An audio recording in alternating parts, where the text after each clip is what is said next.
Okay, that's. There you go.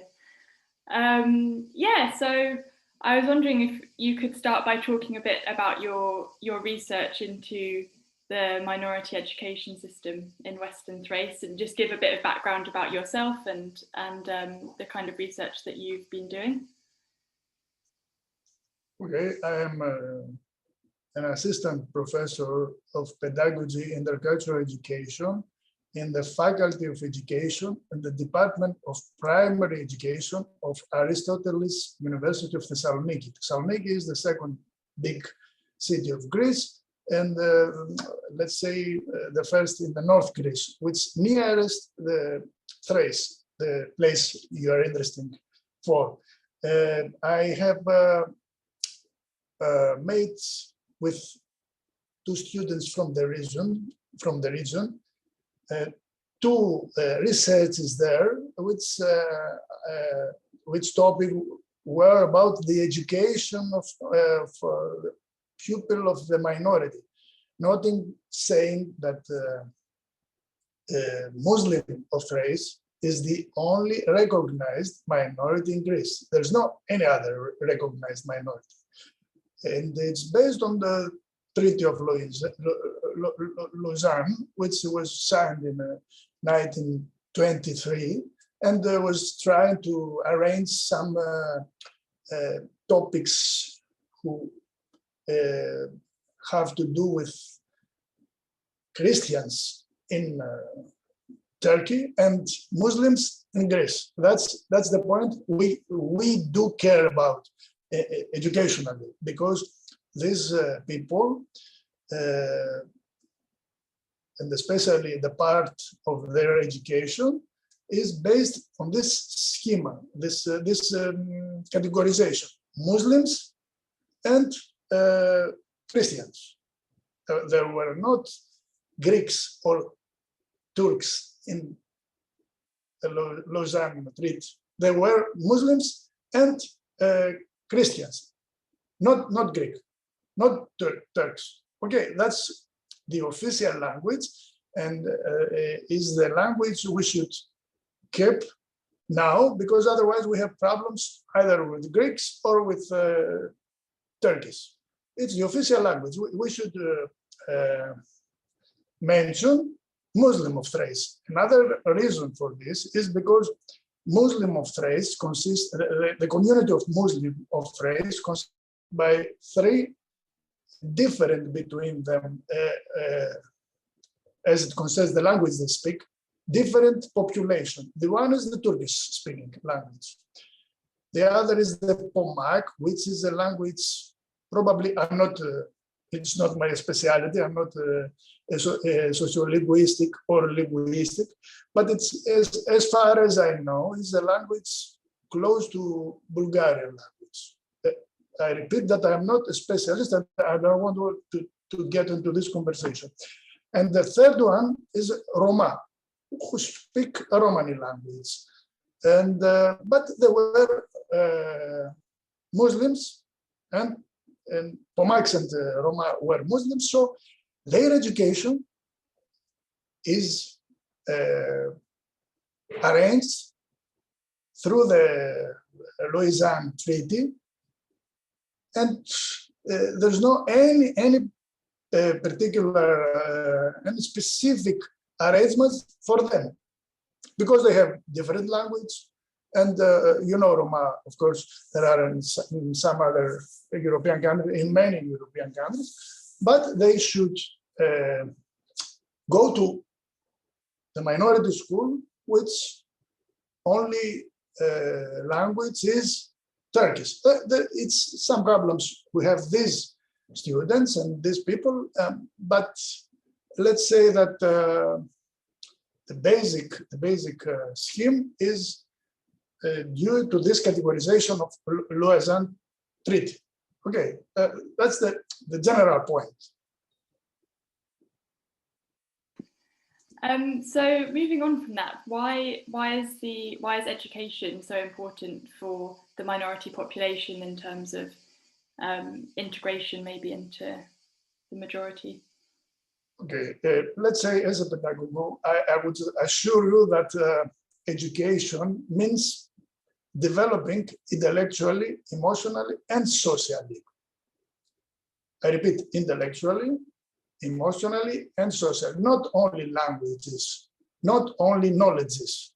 Of course, knowledges, which will give you perhaps a degree in order to find a better job, but education has to do with intellectual development, emotional development, and social development.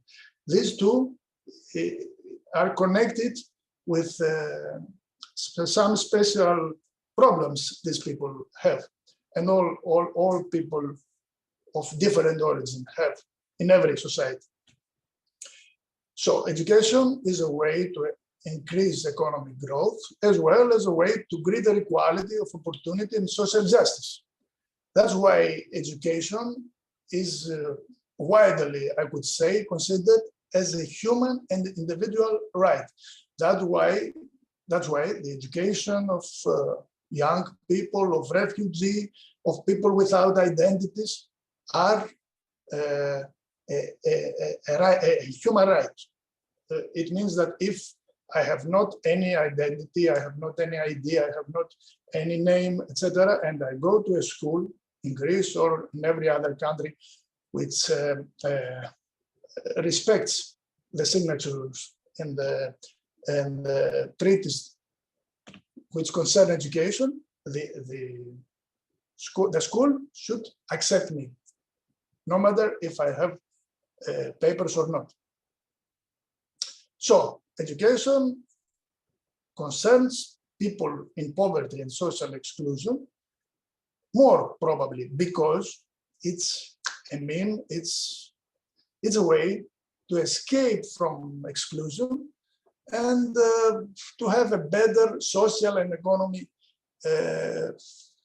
integration. Nevertheless, despite national and international laws and treaties, members of ethnic different groups have been historically faced problems regarding their education. Probably the most common problem those students have faced all over the world is the isolated schools, which is schools that, let's say, ethnic different pupils attend only there, without have connected with the, let's say, majority. So these minority schools, in most of the cases, I can assure this with my experience and the readings I have made about this topic, and most of these schools have delivered inadequate educational opportunities. A major problem which the schools have is their curriculum, which is lower in quality and course offering.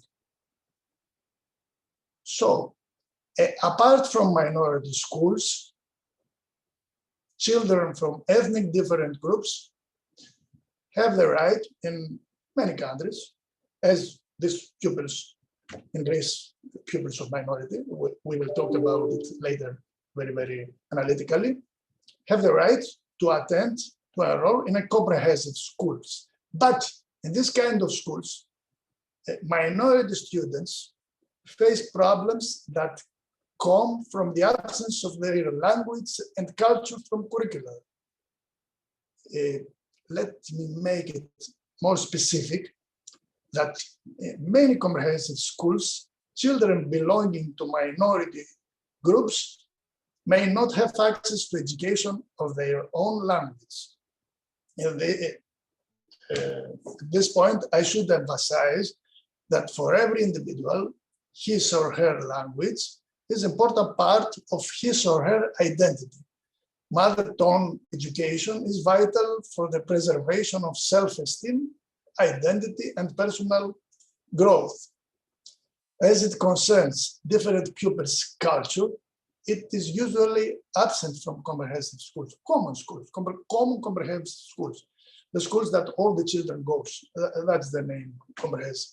And especially minority children in these schools, in common schools, do not have access to their history, their literature, their poetry, their music, their tradition, etc.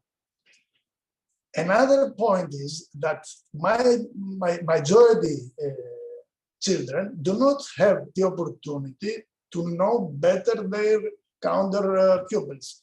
They learn nothing about their language, their culture, the way their life. So as a result, we have misunderstanding from both sides, and too often prejudices in the majority group, but and in the minority group. So we have a base for racism. We have a base for racism. When a school totally ignores language and culture of a part of the country's population, we have a problem. We have problem with their communication, the communication between the groups. As a conclusion, I could say that members of ethnic different groups have been disadvantaged in terms of education, and there has been an educational gap between them and people of the national, let's say, majority, which majority is a term which I don't like very much, because you suppose that there is two parts in the society, the majority and the minority, but the majority has many parts, many different social classes, many different educational degrees, etc., etc. But I use this scheme in order to be more comprehensive the way I speak about this issue. So education is an essential tool which can help intergroup relations. It can empower and emancipate people, all people, to stand for their rights and help members of marginalized groups, etc., to stand for their rights, especially them. But it's an opportunity, education gives them an opportunity to overcome poverty, to succeed in their professional life, and gain the means to participate fully in the local and ethnic communities. Social integration, not only professional integration, economic education, but social integration, because education can give them the degree, a degree, which is something evaluate that you know to deal with some issue, and you know to the way you should contribute to a community. First in your community, let's say minority community, but then in the wider national community. So the educational system in the region, you mentioned that there are comprehensive schools. Are there also then minority schools as well? So are there two different schools that pupils Yes. can go to? Mm-hmm. Yes, exactly. Let's go back again to the Treaty of Lausanne, which is the base of the education in Thrace, and now is the basic document. It was signed by both countries in 1923 after a war which formed the Turkish nationalism and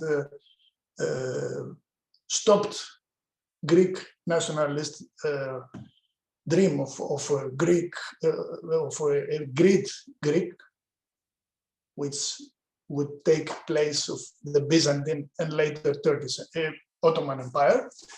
So it's a treaty very sensitive in any case. In this arrangement, these two countries tried to solve a series of pending issues.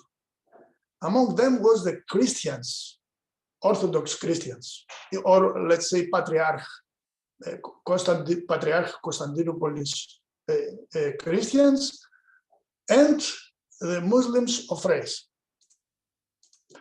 Noting saying that according to the treaty, Muslims of Thrace considered a minority, and I emphasize this, because of their religion, because of their religion, not because of their ethnic, let's say, origin, or because of their language. It was because on the basis of their religion. They were Muslims, and Greeks of Turkey were a minority based on their religion too. Not Greeks of Turkey, they were Orthodox Christians in Turkey. And this was the criterion to population exchange between Greece and Turkey, and Greece and Bulgaria, because apart from Greece and Turkey, there were some change of population between Greece and Bulgaria. More specifically, in the Articles 37 to 45 of the Treaty of Lausanne, defined the rights of the Orthodox minorities in Turkey, as well as the Muslim minorities in Greece. Those rights was the protection of life and freedom, equality towards the law, religious freedom, unobstructed use of their mother tongue. Okay, it's very essential, unobstructed use of their mother tongue in their mercantile affairs, public gatherings, and means of communication, as well as the potential, that's another influential issue, the potential of establishing educational and religion charitable institutions with minorities expenditure, not on Greek or Turkish expenditure, and the teaching of language and religions in public school. So we find the base according to which the language of minority in Greece and in Turkey should be teaching in schools respectively. But during the time, this language, as concerned the Muslims of Thrace, was limited to Turkish language, because no one would care about Pomaks. Greek state in the early years of after the Treaty of Lausanne did not even wanted to give any money to appoint teachers or to make Greek language a part of the program concern this population. And they didn't want also to be an issue between Turkey and Greece. So for many years, they left the Turkish minority education in their fate, let's say. But things were changed during the last 30 to 40 years. And especially in, if I remember well, in 1968 or 1969, during a period of dictatorship in Greece, established a school in Thessaloniki in order to, let's say, educate the children, the students of minority who would teach in the minority schools. So I believe now it's time to to speak about what exactly is this minority schools. Minority schools in Western Thrace. I think now it's the right time to say how it goes. Yeah, I was going to ask. So, oh, okay. No, go ahead. I was going to ask if there was a difference in the attainment between, or the educational attainment between the minority schools and the comprehensive schools. But you can cover that later on. You can, yeah, continue to talk. It's good. Yes, that's the point, which in my view should be clear now. Let's say again that students of Muslim origin can attend two types of schools. The one is the comprehensive or the common. It's the school for all Greek citizens. All Greek citizens. Have in mind that the Muslims of Thrace are Greek citizens. Okay, they go to the army, etc., etc. They are Greek citizens with all the rights and obligations. So they can go to the common school with the other children of, let's say, Christians or those who don't believe in any God, etc., etc. But because of the Lausanne Treaty, they have the right to enroll in minority school. This school is very interesting in order to see how it developed during these years and what efforts these two countries have made in order to, let's say, achieve their goals. It's this school's curriculum is a bilingual one. So when we say bilingual, we mean that in these schools, teachers teach in two languages. In Turkish language, not Pomak and Roma, just Turkish language, and Greek language. Okay. There are, if the school is small, there are two teachers. One for the Turkish speaking part of the program and one for the Greek speaking part of the program. Let's begin with the latter. In the Greek speaking program, students learn Greek language, history, environmental education, and geography. In the Turkish speaking program, which a Turkish speaking or a Muslim better, a Turkish speaking but member of Muslim minority, or anyway, a Turkish speaking teacher, because some years ago there were some teachers who were who came from the Turkey. Okay, in the Turkish speaking program, Muslim teachers teach religion, maths, physics, symmetry, and physical education, visual arts, and Turkish language. Noting say that students from the primary school should also learn some words or phrases in Arab language, because they should learn the Quran, to read the Quran. So sorry for my emphasize here this point, because I speak with many of my students and they say to me again and again that because they learn to speak Turkish, Greek, and Arab language, in the final the result was that they can speak not Turkish language fluently, not Greek language fluently.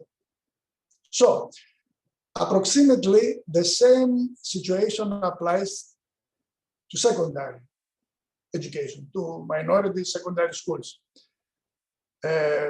Noting say here that after graduating from a primary school, minority students either continue their education in the limited number of minority secondary schools, in which it's included two religious schools, Mendes, if I don't make it wrong, it's the name, or attend Greek language common school, secondary, or to go to Turkey to continue their studies. Let's see the textbooks, which is always an influential issue.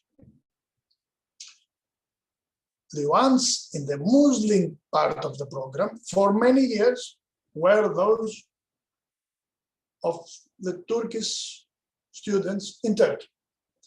Just import from Turkey the textbooks and give them to the pupils of minority.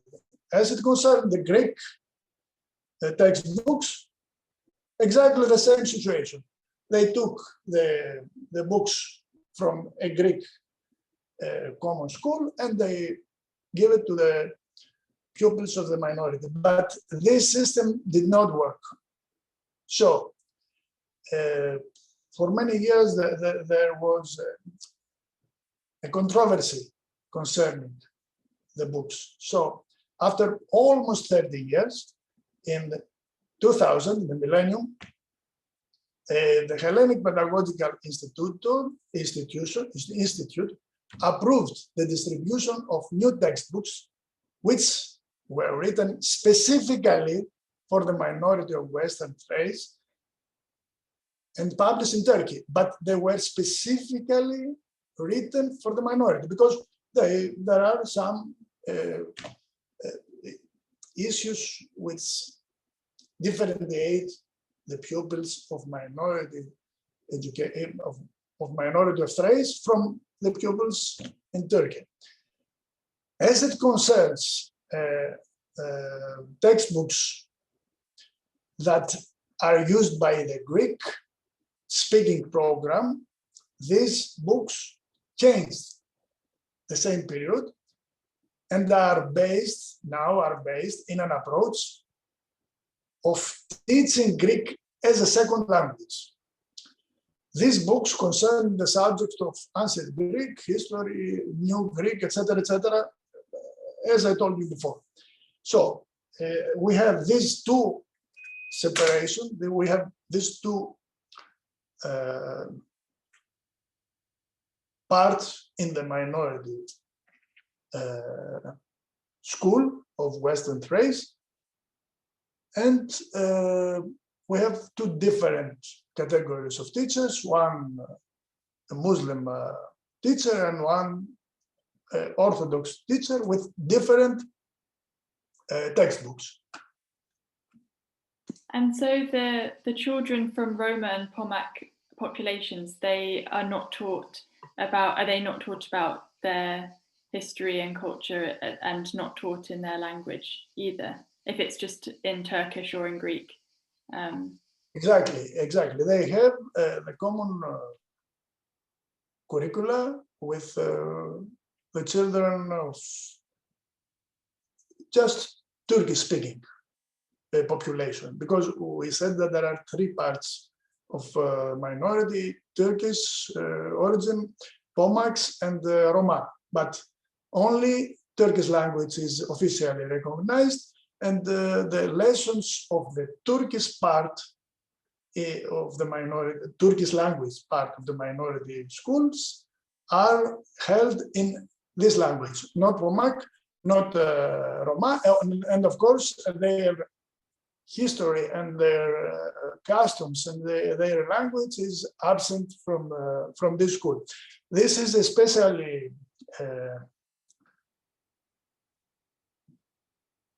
in some mountain villages which are inhabited by Pomaks. It's especially how can I express this? Indicative of the situation, because all the students are Pomaks, but they forced to learn Turkish language and Turkish history, etc., etc. But it's based on the Treaty of Lausanne, or otherwise they should enroll in a Greek common school, which probably there is not in the village, and they should go to other villages. And there are some problems about it because, you know, in Greece, during the last 10 years, and during a period of prolonged financial crisis, this kind of schools, the small schools, which have 2 classes or 3 classes, there is a tendency to come together and to form a big school with at least 6 classes. It is not an issue of minority education, is an issue all over the Greece, because Greece, especially in the islands or some villages in the mountain, had many small schools. But pedagogically speaking, if a school has just 3 or 4 or 5 students, it's clearly understandable that they have not the same opportunities with their counter students who attend the school with many children, with 100, 200 children, because they have in the big school they have separate classes. They have the opportunity to cooperate with the students with better educational, let's say, level, or with some other ideas to contribute in a common work, etc., etc. So it's better these small schools to be closed and to the children to go to a big school. This is a problem in some of these schools, of these minority schools, and it's a problem which in some cases made the people of the minority to protest, to have grievances about this. Why do you close our schools, etc., etc. But it's a complicated issue because they want, let's say, the school as an issue of, they see the school as an issue of identity. We have our school and we have our identity. But pedagogically, I repeat that it's better for the students, for pupils to go to a bigger school. So this situation, we can say that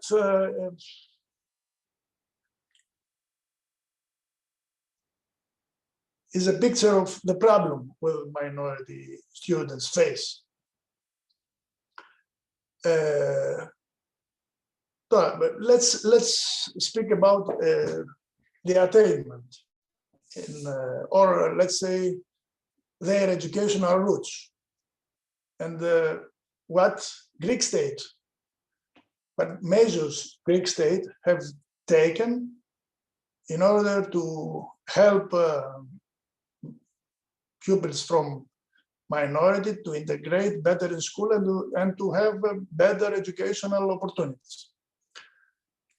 In general speaking, the students of Muslim minority, in relation to the whole students of Greece, presented and still present characteristic elements of learning retardation, and they were exposed to the risk of social and occupational exclusion after graduating from the levels of compulsory education.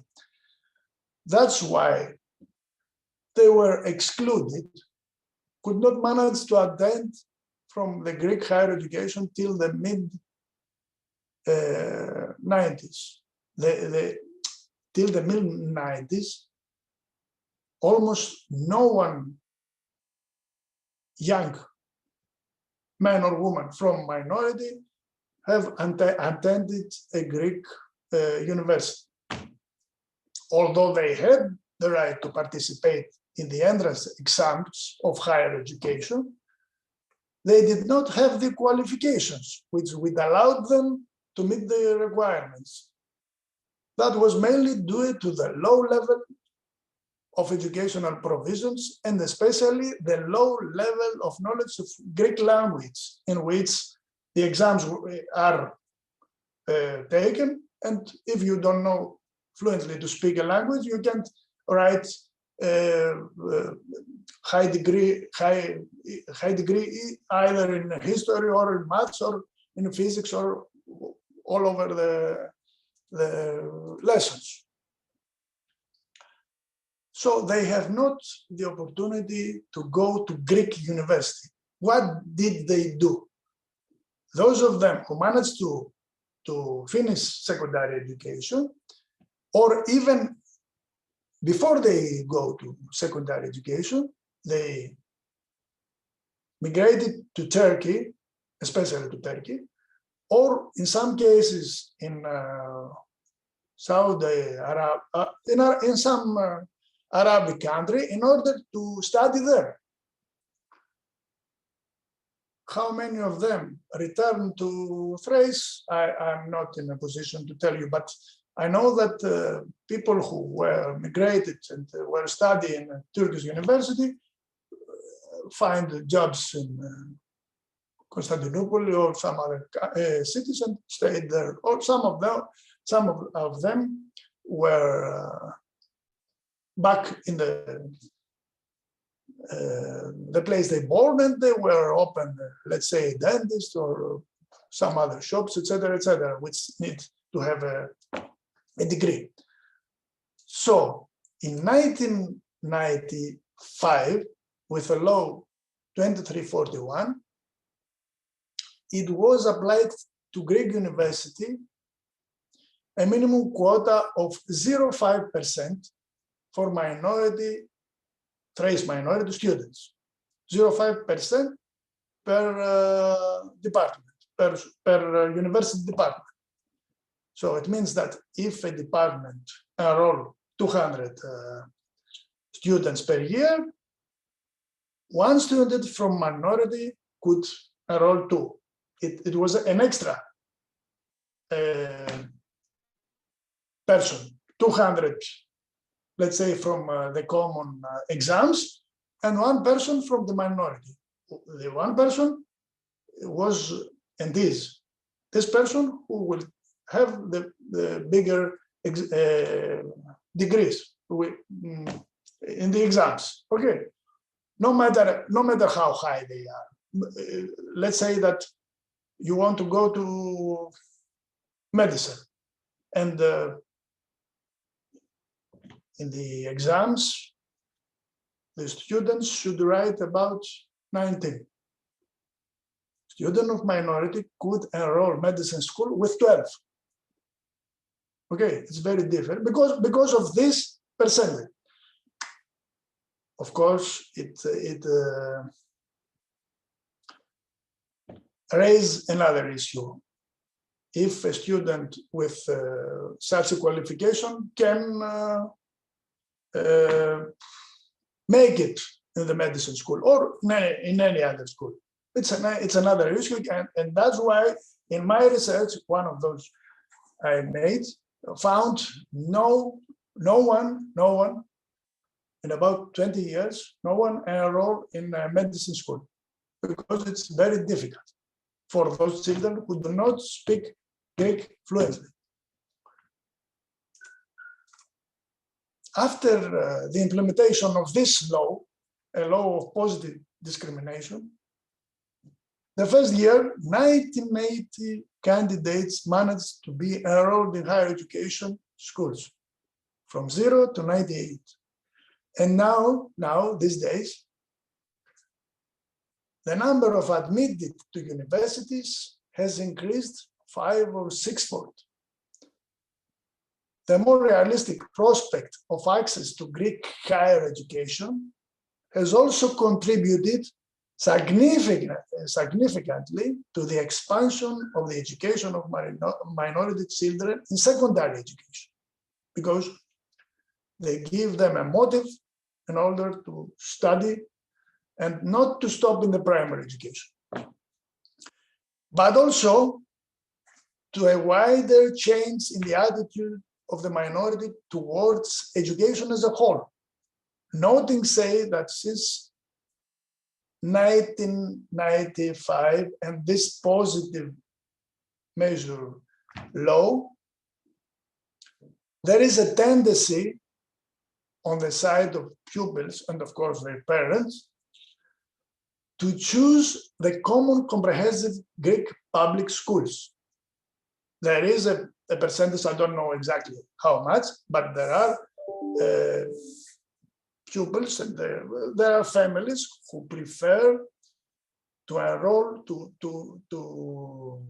go to study in a Greek common school. That's the reason why is because in Greek common school they learn to speak better Greek language and they take better grades in the exams and they can manage to study in a Greek university.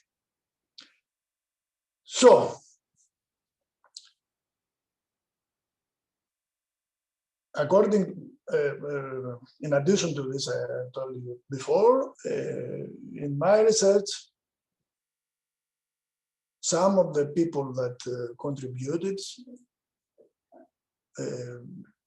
stated that Greek schools provided better education in comparison to minority schools, and because they learn better to speak Greek, and they attend, of course, university.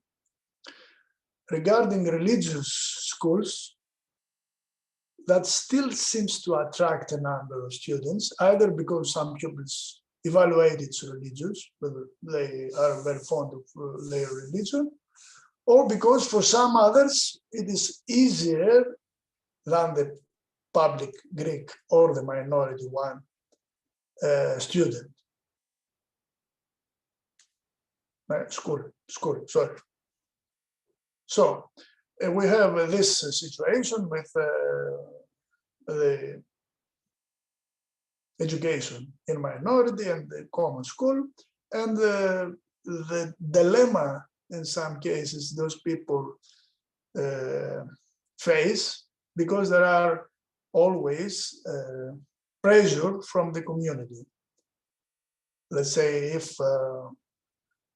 if in a village or in a very closed community, a member decides to send its infants in the Greek school, the Greek common school, the others probably will have some problem and they say, oh, you betrayed us, etc., etc., etc. But there is a tendency.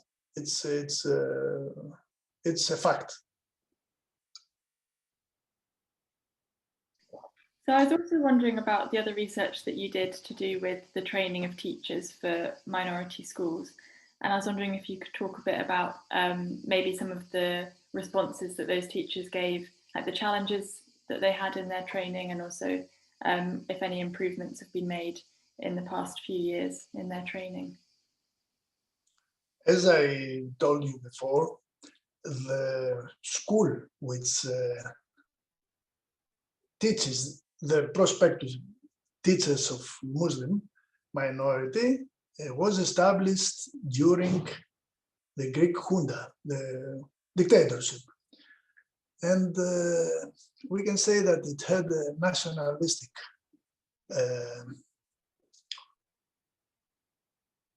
aim. And it always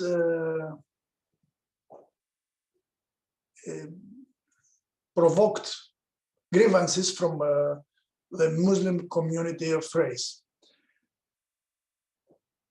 And in my opinion, it was fair to have the education of these children in the universities. It was about time to do this change. So this change happened in 2011, if I am correct. I don't remember exactly, but somewhere there. And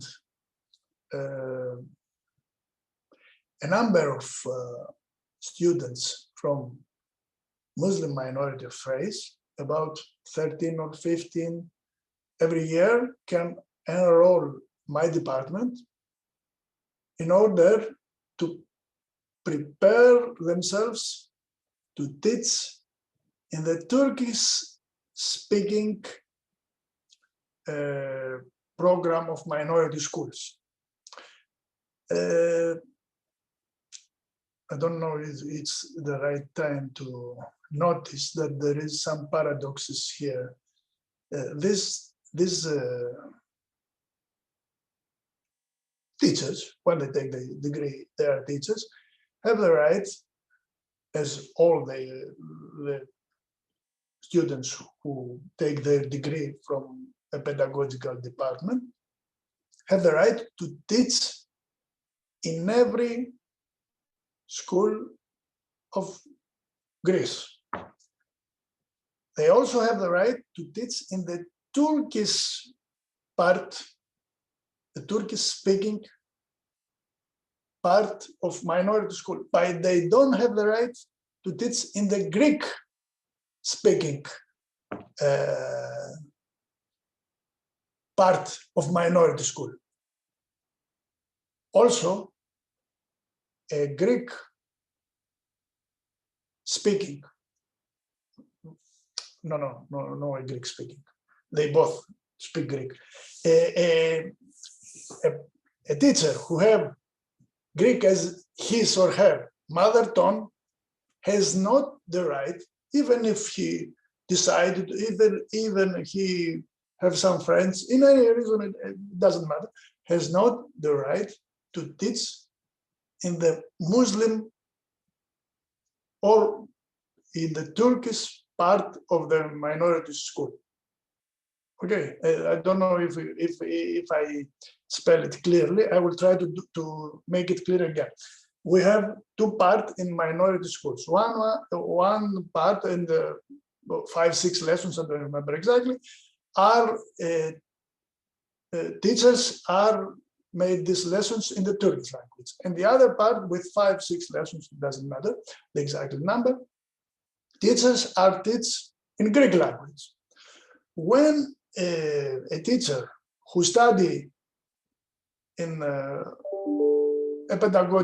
school of pedagogy has a Muslim or a Turkish mother tongue, cannot speak, even if he knows very fluently Greek, cannot speak to the Greek speaking part of minority school. The same is with the teachers with Greek mother tongue, cannot speak to the Turkish mother tongue part of the program. It's a paradox. Why can't they teach on either side, even if they can speak it fluently? Why is there the paradox? Is it just... I believe it's a matter of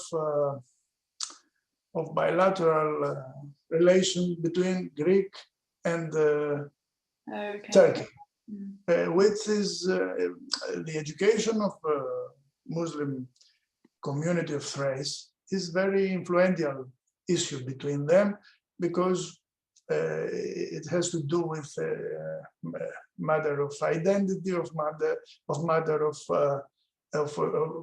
pressure in between these two countries, and many of the problems teachers, but another members of Muslim Thrace confront is exactly from this balance between the two countries. So this, I return to your question, these teachers now have better education, very, very better education. They have the same education they take all the teachers in Greece, all the teachers in Greece, but they also have these 13 or 15 per year persons. They have some special knowledges in order to teach in the Turkish speaking part of minority school. So they are much, much, much better now. The other one, which is the majority in schools now, who attended and finished the special pedagogical academy of Thessaloniki, told us during the interviews that they would like to have help from the Greek state in order to speak fluently Greek language, and Turkish language too. They recognize that they need more education in both languages, because I told you the way they was attending minority school and they forced to learn some Arabic too, and as a result they learn no language. These weekends also affects to a teacher. If a teacher cannot speak fluently, it affects to his or her academic autonomy, professional competence, and his or her role as public intellectual in the community. In some cases, these teachers from Special Pedagogical Academy of Thessaloniki are treated with suspicion, both by the fellow believers, it means the members of Muslim minority of Thrace, as well as by Christians, and in some cases by the official of Greek states. From one hand, their status as teachers, their studies in the Greek universities, and that they are Greek civil servants that make some of their fellow believers distrust them. From the other hand, it's their relation with Turkish state, Turkish consulate, that makes some Greeks to distrust them. So they are in a very difficult position, especially in cases where the tensions between Greek and Turkey are high. They have problem. And if you know to read Greek language, you could recognize these problems in their announcements to the press, where they say we need this or we believe this, etc., etc., because they are in the middle of dispute between two countries. As it concerns their education, I repeat that now those teachers who attend and take their degree from the Department of Pedagogy all over Greece, they can enroll not only the Department of Thessaloniki, they can go in any department of the country. And after this, they can go and work in a Greek school. So they are much, much better professionally. As it concerns their ability to work with with a member of Muslim community, they are also better, because in my department we have a program of about 12 or more lessons, which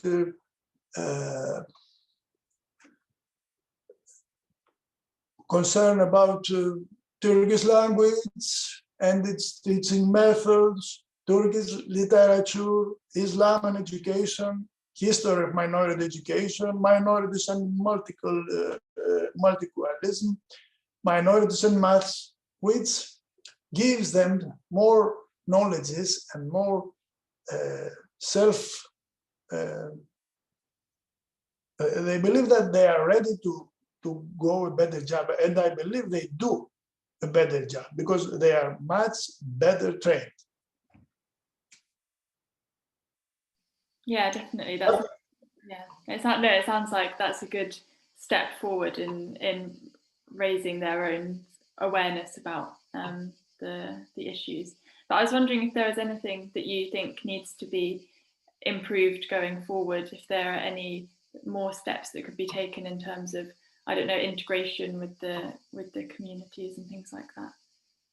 Yes, I believe that as it concerns minority school, which exists and will exist, there has to be a better cooperation between the two parts of the curriculum, the Turkish parts and the Turkish-speaking parts and the Greek-speaking parts. There are some other issues which, in my opinion, should have their attention. One of those is the preschool education, which is very crucial for the development of mother tongue and a student's relation with education. Because of absence in the Treaty of Lausanne, there is not any special arrangement about it. And I believe that it's something we could see as a community and as a state. Furthermore, we could see the issue of special education. We have not teachers, Muslim teachers, to work in special education, which I believe it would be something who could add, let's say, in a region, if we had some special education, it could be it could be better for these pupils. So, as it concerns public Greek common school, which, as I told you before, there's a tendency to go from a portion of the minority to go their children there. In my opinion, there should be classes of enhancing tutoring to cover the needs of minority pupils, especially in the field of both languages they speak. And when I say of both languages, I say Turkish language and Greek language, Pomaki language and Greek language, and Romani language, the language of Roma, and Greek language. In other words, in the common schools should be additional language lessons so that Muslim students learn to speak fluently their mother tongue, as well as the language of the country they live and work. That's, in my view, some point which can contribute to better the situation in the education of students, Muslim minority, and a better cooperation, and probably an eye that education is a right which goes before national issues.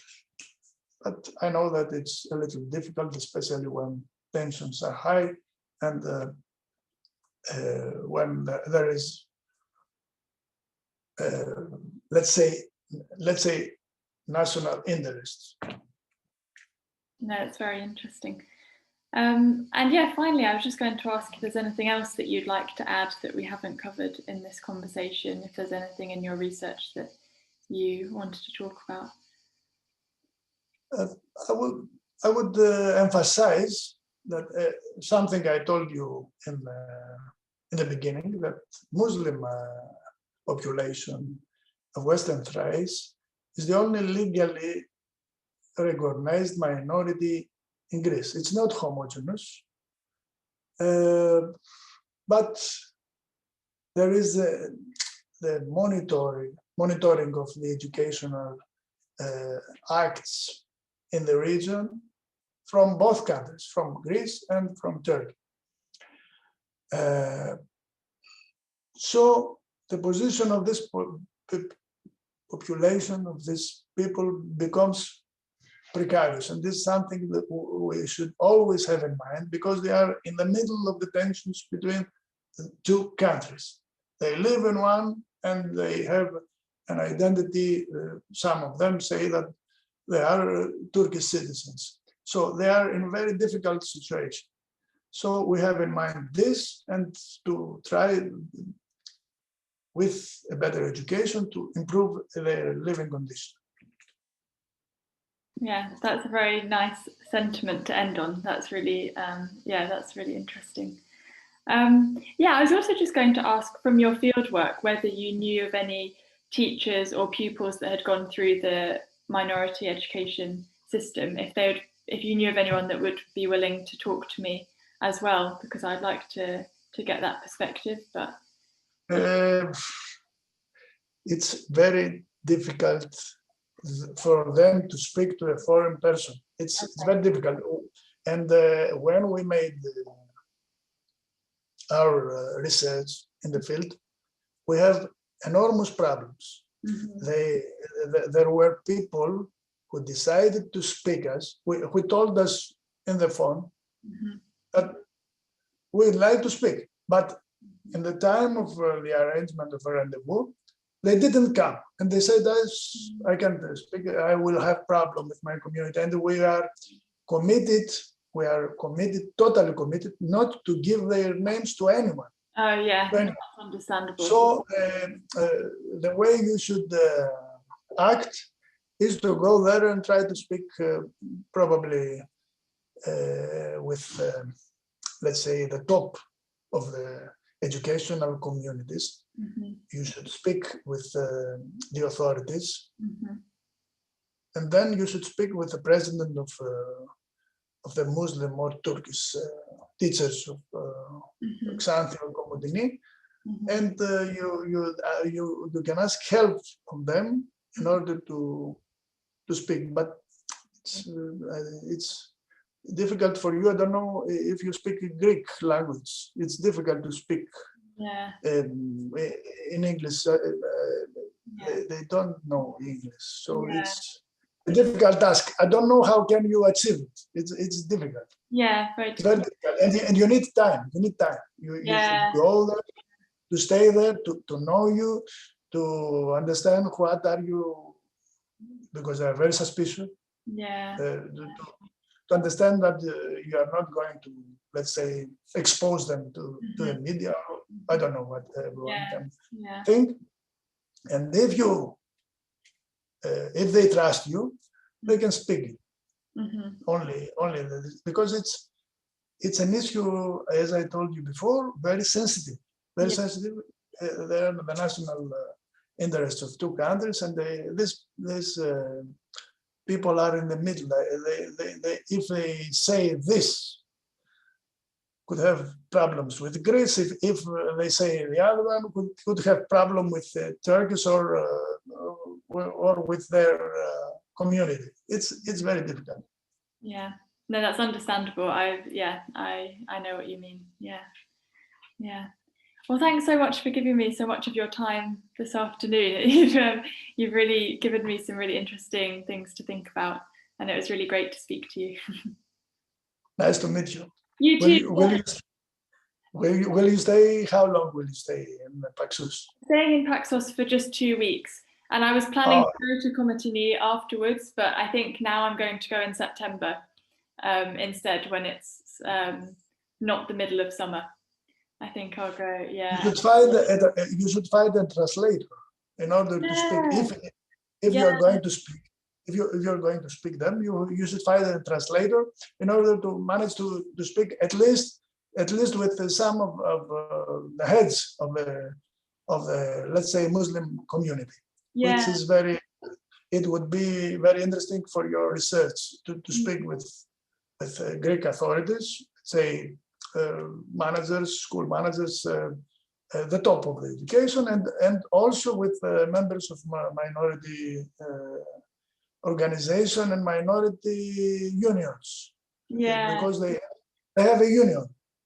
So you should have a translator and try to do this. It will take some time, but it would be a better work.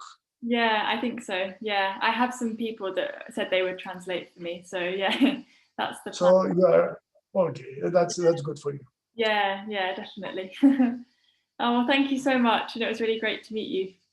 And have a nice Nice afternoon. vacation. I'll, Nice send, I'll, vacation. send you, I'll send you the recording of the call in an email. Okay, with a Dropbox because it will be heavy. Oh, With yeah. a Dropbox or some other way. Yeah. Okay. Okay. Lovely to meet Nice to meet you. you. Bye. Bye bye.